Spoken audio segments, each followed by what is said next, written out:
Good morning students. आज हम लोग क्लास 9th की हिंदी में ललद्दद जी की रचना वाक का अध्ययन करेंगे। ये ललद्दद का पार्ट फर्स्ट है। हम इसमें वाक के जीवन परिचय को, उस वाक के लेखक ललद्दद के जीवन परिचय का अध्ययन कर लेते हैं। सर्वप्रथम देखिए, ललद्दद एक कश्मीरी भाषा की कवित्री हैं। इनका जन्म 1320 ईस्वी के लगभग कश्मीर में हुआ था। कश्मीर में पंपोर के सिमपुरा नामक गांव में इनका जन्म हुआ था। इन्हें लल्लेश्वरी, लला, लल योगेश्वरी और ललारिफा आदि नामों से भी जाना जाता है। यानी इन्हें कई नामों से जाना जाता है। लल्लेश्वरी लला, लल योगेश्वरी, ललारिफा। इनकी मृत्यु 1931 ईस्वी के लगभग हुई थी। ललद्दद की जो काव्य शैली है उसी को वाक कहा जाता है। कहने का मतलब है कि ये वाक कोई रचना नहीं है। इस रचना का जो वाक नाम पड़ा है, यह कवित्री की शैली को ही वाक कहा जाता है। जैसे आप देखे होंगे, कबीर ने दोहे लिखे हैं, मीरा के पद हैं, तुलसी ने चौपाइयाँ लिखी हैं। तो ये जो विभिन्न प्रकार के छंद, जैसे बिहारी के दोहे हैं, कबीर के दोहे हैं, ये सब प्रसिद्ध हैं। तो दोहा कहा जाता है। तो दोहा एक तरीके से छंद होता है, अर्थात वो उनकी रचना करने की एक शैली होती है कि उसी छंद में करते हैं। तो उसी तरह से ललद्दद नामक कवित्री द्वारा जो ये वाक है, ये कवित्री की शैली है। ललद्दद ने जिन भी धर्मों में उन्हें आडंबर दिखाई दिया है, इन्होंने उन आडंबरों का खुल करके विरोध किया है और इन्होंने इस संसार में प्रेम को ही सर्वश्रेष्ठ बताया है, क्योंकि माना है कि प्रेम का कोई मूल्य नहीं होता। अगर सबसे अधिक मूल्यवान है इस संसार में कुछ, तो वह प्रेम ही है। तो इस रचना को लिखने से पहले आप इसकी कवित्री ललद्दद जी की जीवनी को संक्षेप में अपनी फेयर कॉपी में लिख लेंगे। संक्षेप में हम ललद्दद की जीवनी को एक बार फिर से रिपीट कर लेते हैं, उसका सिंहावलोकन कर लेते हैं। देखिए, ललद्दद कश्मीरी भाषा की लोकप्रिय कवित्री हैं। 1320 ईस्वी के लगभग कश्मीर के पंपोर नामक स्थान पर इनका जन्म हुआ था। इनका देहांत 1931 ईस्वी में हुआ। इनकी काव्य शैली को ही वाक कहा जाता है।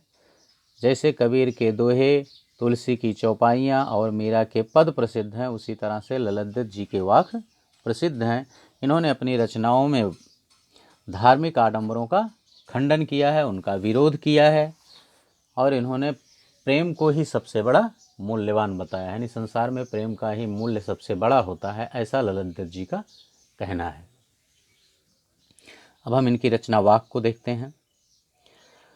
देखिए, इनका जो वाक का पहला छंद है वह है, रस्सी कच्चे धागे की खींच रही मैं नाव, जाने कब सुन मेरी पुकार, करें देव भवसागर पार। पानी टपके कचे सकोरे, व्यर्थ प्रयास हो रहे मेरे, जी में उठती रह रहे हुक, घर जाने की चाह है घेरे। देखिए, इस छंद में कवित्री ने ईश्वर से मिलने की आशा में, कवित्री कहती है कि मैं ईश्वर से मिलने की आशा में अपनी खींच रही मैं नाव, मैं माने स्वयं, मैं अपने आप की, यानी कवित्री जो है मैं का प्रयोग अपने लिए करती है। नाव माने जीवन रूपी नौका को खींच रही हूँ। कैसे? कच्चे धागे की, अर्थात सांस रूपी कच्ची डोरी से मैं अपने जीवन रूपी नौका को आगे खींच रही हूँ। कैसे? प्रभु से मिलने की आशा में। कवित्री कहती है कि ईश्वर या प्रभु से मिलने की आशा में मैं अपने सांसों रूपी कच्ची डोरी से अपने जीवन रूपी नौका को खींच रही हूँ। जाने कब सुन मेरी पुकार, करें देव भव सागर पार। फिर कवित्री कहती है कि मुझे यह नहीं पता है, अर्थात पता नहीं कब वह प्रभु मेरी पुकार सुनेंगे, अर्थात मैं जो उनसे मिलने के लिए आतुर हूँ, लालायित हूँ, उनसे प्रार्थना ईश्वर से कर रही हूँ, वह प्रार्थना कब मेरी ईश्वर के पास पहुँचेगी, करे देव भव सागर पार, और मेरी उस पुकार को सुन करके वह परमात्मा मुझे इस भव सागर से पार करेगा। पानी टपके कचे सकोरे, कवित्री कह रही है कि मेरा यह जो शरीर है यह मिट्टी से बना हुआ है। यानी जैसे सकोरे माने होता है कोई पात्र या कटोरा, जैसे मिट्टी का बना एक कटोरा हो और उसमें पानी टपकता रहे तो एक समय ऐसा आता है उस पर अगर पानी टपकता है तो वो नष्ट हो जाता है, समाप्त हो जाता है। उसी तरह से यहाँ कवित्री कह रही है कि मेरे शरीर रूपी कच्चे सकोरे से निरंतर पानी टपक रहा है। निरंतर पानी टपकने का मतलब होता है कि अर्थात मेरे जीवन का एक एक दिन कम होता जा रहा है। ठीक है ना। इसीलिए कवित्री कहती है कि व्यर्थ प्रयास हो रहे मेरे, यानी मेरे जीवन का एक एक दिन कम होता जा रहा है और अब तक मैंने जो ईश्वर से मिलने का प्रयास किया है वो मेरे सारे प्रयास व्यर्थ हो गए हैं। जी में उठती रह रह हुक, हुक माने व्याकुलता। कवित्री कहती है कि मैं मेरी जो जीवात्मा है वह परमात्मा से मिलने के लिए व्याकुल है। घर जाने की चाह है घेरे, चाह माने इच्छा, घर। देखिए ऐसा माना जाता है कि यह जीवात्मा जो है वह परमात्मा का ही अंश है। अब जीवात्मा परमात्मा से मिलना चाहती है, अर्थात वह अपने घर लौटना चाहती है। इसीलिए कवित्री कहती है कि परमात्मा से मिलने की जो इस जीवात्मा की व्याकुलता है वह मेरे मन में हुक उत्पन्न कर रही है, अर्थात कष्ट या दुख या ग्लानि उत्पन्न कर रही है, क्योंकि अब तक उस परमात्मा से मिलने के जितने भी मेरे द्वारा प्रयास किए गए वे सब व्यर्थ हो रहे हैं, असफल हो रहे हैं। ये था पहले छंद का अर्थ। उम्मीद है कि आप लोगों को इस छंद की व्याख्या समझ में आ गई होगी, कोई परेशानी नहीं होगी। हम दूसरा छंद देखते हैं। खा खाकर कुछ पाएगा नहीं, ना खाकर बनेगा अहंकारी, सम खा तभी होगा संभावी, खुलेगी साकल बंद द्वार की। देखिए कहती है कवित्री, खा खाकर कुछ पाएगा नहीं। कवित्री ने यहाँ मानव को अपने हृदय में समानता, संभाव लाने के का एक उद्देश्य करके यह रचना लिख रही है, बता रही है, अर्थात मानव में संभाव लाने, मानव को संभाव लाने की प्रेरणा दे रही है। कवित्री कहती है कि खा खाकर कुछ पाएगा नहीं। कवित्री कहती है कि हे मानव, तुम केवल भोग और उपभोग में लगे रहने से, खाने का मतलब है उपभोग करना, यानी भोग और उपभोग में लगे रहने से कुछ पाएगा नहीं, अर्थात तुम्हें कुछ प्राप्त नहीं हो सकता है, क्योंकि इससे व्यक्ति का स्वार्थीपन झलकता है। कि जैसे हम दूसरों के बारे में नहीं सोचते हैं, केवल अपने बारे में खाने पीने की बातें सोचते रहते हैं। इसीलिए कवित्री कहती है कि खा खाकर कुछ पाएगा नहीं। हे मानो, तुम इस संसार में भोग और उपभोग में जो लिप्त हो, इस भोग और उपभोग के द्वारा तुम्हें कुछ मिलने वाला नहीं है, इससे केवल तुम स्वार्थी बन जाओगे। न खाकर बनेगा अहंकारी। कवित्री कहती है कि और यदि तुम इस सांसारिक वस्तुओं का उपभोग नहीं करोगे तो तुम्हारे अंदर मैं त्यागी हूँ, यानी त्यागी बनने की एक भावना उत्पन्न होगी, जिससे तुम्हारे अंदर त्यागी बनने का अहंकार उत्पन्न हो जाएगा। और अहंकार जो होता है यह व्यक्ति को पतन के मार्ग पर ले जाता है, अर्थात यह अहंकार की भावना जो होती है वह व्यक्ति के लिए और भी खतरनाक हो जाती है। जब अहंकार आ जाएगा तो तुमने जो त्याग किया है, तुम्हारे उस त्याग का भी अपने आप या स्वतः ही विनाश हो जाएगा। इसीलिए कह रहे कि ना खाकर बनेगा अहंकारी, अर्थात अगर तू त्याग निरंतर हर वस्तुओं का या सांसारिक वस्तुओं का त्याग करता रहेगा तो तेरे अंदर एक त्यागी बनने की भी भावना का अहंकार आ जाएगा, जो तुम्हारे लिए और भी खतरनाक होगा। सम खा तभी होगा संभावी। देखिए इसीलिए कवित्री एक बीच का, सम माने होता समानता, संभाव रखना, इसीलिए कवित्री जो है वह बीच का रास्ता निकालती हुई कहती है कि ना तुम केवल उपभोग पर ही टिके रहो और ना ही तुम सभी वस्तुओं का त्याग करके त्यागी बनने का अहंकार अपने अंदर पालो।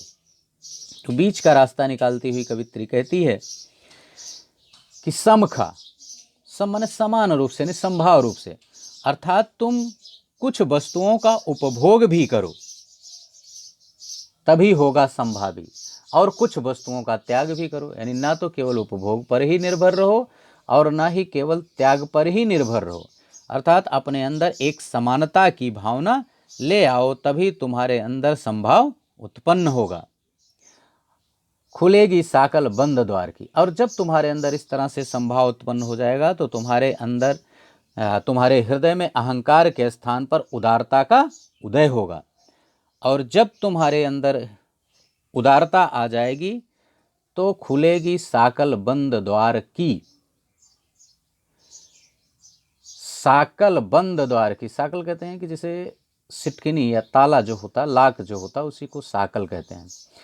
तो वही कवित्री कहती है कि इस तरह से तुम्हारे हृदय में जब उदारता का भाव उत्पन्न होगा तब समस्त इस पृथ्वी के समस्त जीवों के प्रति तुम्हारे हृदय की उदारता का द्वार खुल जाएगा।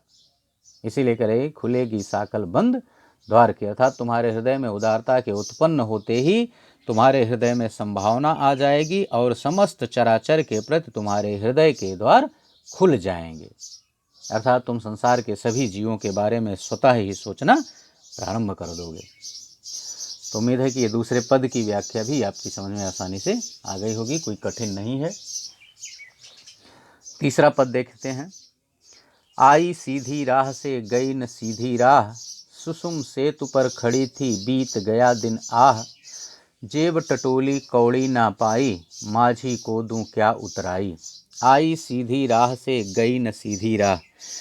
देखिए, इसमें कवित्री उस परमात्मा से मिलने के लिए उसने केवल भक्ति के मार्ग का चयन नहीं किया है, अर्थात वह सरल मार्ग से ईश्वर के पास नहीं जानना चाहती है, वह सीधी राह से न जा करके बल्कि टेढ़े रास्ते का चुनाव करती है। और कवित्री कहती है कि मैंने उस परमात्मा से मिलने के लिए हठ योग के मार्ग का सहारा लिया है।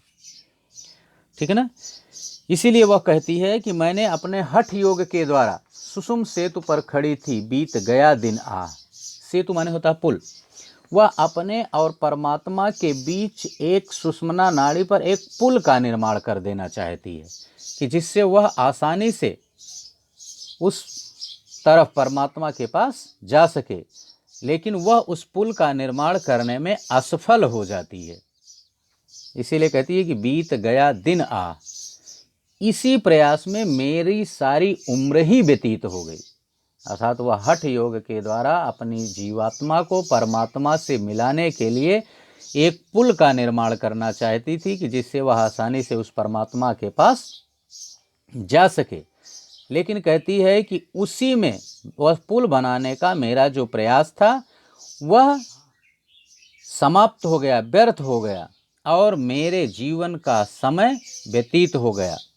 बीत गया दिना अर्थात मेरी उम्र व्यतीत हो गई, मेरे जीवन की संध्या बेला आ गई।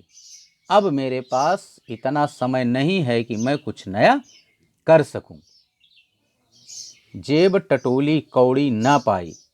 कवित्री कहती है कि अब तो मुझे उस परमात्मा के पास इस संसार भवसागर को, संसार रूपी सागर को पार करके जाना ही पड़ेगा। और वह जो परमात्मा है वह मुझे इस संसार सागर को पार जब कराएगा तो अब मेरे पास कुछ रह ही नहीं गया है।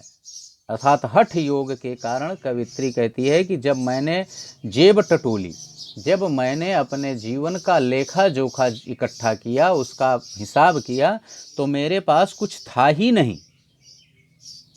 अब मेरे पास केवल यह पछतावा है कि माझी को दूं क्या उतराई। कौड़ी ना पाई मतलब मेरे पास एक कौड़ी भी नहीं है। अर्थात मेरी जो स्थिति है वह एक भिखारी के समान हो गई है। मेरे पास कोई भी पुण्य कार्य नहीं शेष बचा है कि जिससे मैं भवसागर पार कराने वाले उस परमात्मा को उतराई स्वरूप कुछ दे सकूं। माझी को दया, माझी माने होता है कि नाविक, जो हमें नाव से इस पार से उस पार नदी पार कराता है, उसी को माझी कहते हैं। इसीलिए कह रहा है कि उस माझी को अर्थात परमात्मा रूपी उस नाविक को मैं उस भवसागर के पार कराने के स्वरूप उसे क्या दूं, यही पछतावा मेरे मन में हो रहा है। अर्थात उसे देने के लिए मेरे पास कुछ बचा ही नहीं है। तो उम्मीद है ये तीसरे पद की व्याख्या भी आप लोगों की समझ में आ गई होगी। हम चौथा पद देखते हैं। थल थल में बसता है शिव ही, भेद न कर क्या हिंदू मुसलमान, ज्ञानी है तो स्वयं को जान, वही है साहिब से पहचान। थल थल में बसता है शिव ही। देखिए, यहाँ कवित्री जो है वह परमात्मा को सर्वव्यापी बताती है कि परमात्मा जो है वह सृष्टि के प्रत्येक कण में विद्यमान है।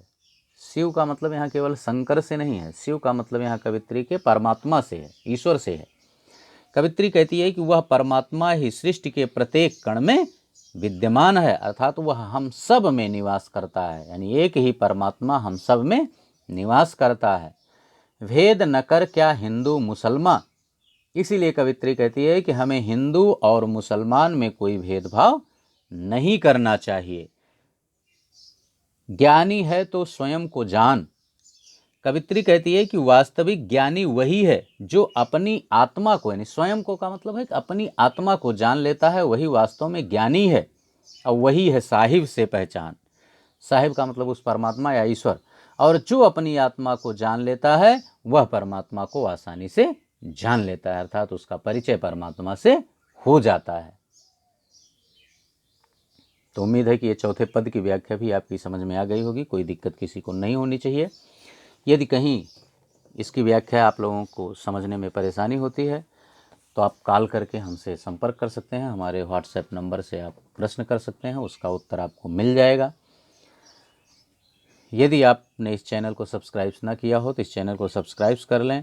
वीडियो अगर आपको पसंद आई हो तो इसे लाइक करना ना भूलें, बिल्कुल लाइक कर लें, बेल आइकन दबा दें ताकि नई वीडियो जब अपलोड की जाए तो उसका नोटिफिकेशन आपके पास पहुंचता रहे, ताकि आपकी पढ़ाई में कोई अवरोध ना उत्पन्न हो और आपकी पढ़ाई निरंतर सही तरीके से आगे बढ़ती रहे। इसे अपने दोस्तों के पास भी शेयर करना ना भूलें ताकि इस वीडियो से आपके मित्र भी लाभ उठा सकें।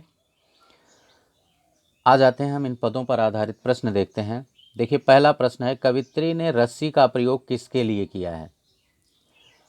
तो सीधा सा उत्तर है, पहले पद की पहली पंक्ति ही है, रस्सी कच्चे धागे की खींच रही ममनाओ। तो रस्सी जो है यहाँ वह सांसों के लिए प्रयोग किया गया है, रस्सी का प्रयोग यहाँ सांसों के लिए किया गया है।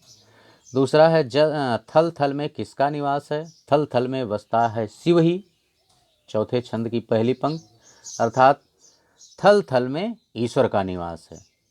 तीसरा प्रश्न है, व्यक्ति कब अहंकारी बन जाता है? तो यहाँ देखिए दूसरे छंद की दूसरी लाइन, न खाकर बनेगा अहंकारी। कवित्री कहती है कि जब व्यक्ति के अंदर त्याग की भावना आ जाती है तब वह अहंकारी बन जाता है। तो उम्मीद है इन तीनों प्रश्नों के उत्तर भी आपको आसानी से आ गए होंगे समझ में। बस इस पार्ट में इतना ही।